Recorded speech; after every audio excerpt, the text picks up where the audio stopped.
Merci d'être avec nous dans France Bleu Midi ensemble avec Guy Lagache et Irène Jacob qui sont vos invités aujourd'hui. Mais tout de suite, on va prendre des paris sur l'actu avec Pascal Atenza.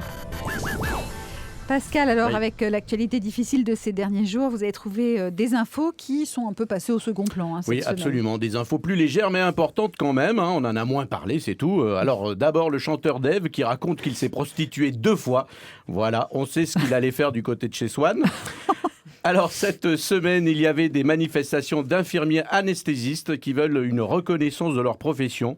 Alors oui, soit, pourquoi pas, c'est normal, sauf que ça va être difficile. En général, quand tu croises un anesthésiste, t'as pas vraiment le temps de lui parler, puisqu'il t'endort. C'est son métier, t'as pas le temps de faire connaissance. Un anesthésiste, c'est un peu comme quand t'es bourré et que tu ramènes une fille chez toi. Tu vois quelqu'un quand tu t'endors et la même personne quand tu te réveilles. Mais voilà, entre les deux, tu te souviens plus de rien.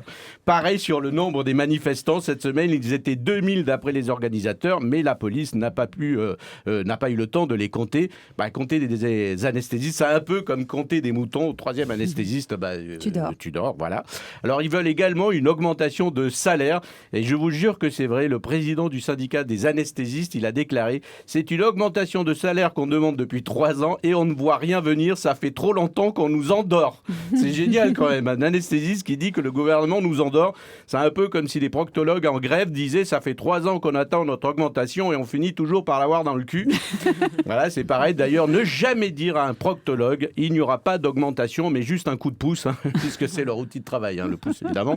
Alors il faut dire que anesthésiste, c'est un travail très complexe et parfois dangereux. Après des études normales de médecine, il faut encore 5 ans supplémentaires. Oui, il faut 5 ans pour apprendre à endormir les gens, alors qu'en politique c'est moins long, il faut juste 2 ans pour apprendre à endormir les gens, ça s'appelle l'ENA. 2 ans juste.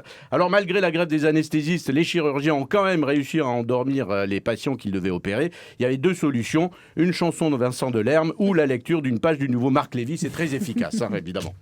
Cette semaine, on aurait dû parier sur une phrase de Nathalie Kosciusko-Morizet. Oui, elle a déclaré « Je suis en mode greffage de couilles ». C'est exactement ce qu'elle a dit. Et en même temps, elle a aussi annoncé son divorce, sûrement à cause de sa greffe des couilles. Évidemment, je comprends qu'il a envie de se barrer. Elle a dit ça au moment où elle annonçait sa candidature à la primaire. Sauf que si elle continue à parler comme ça, elle va finir chroniqueuse chez Hanouna.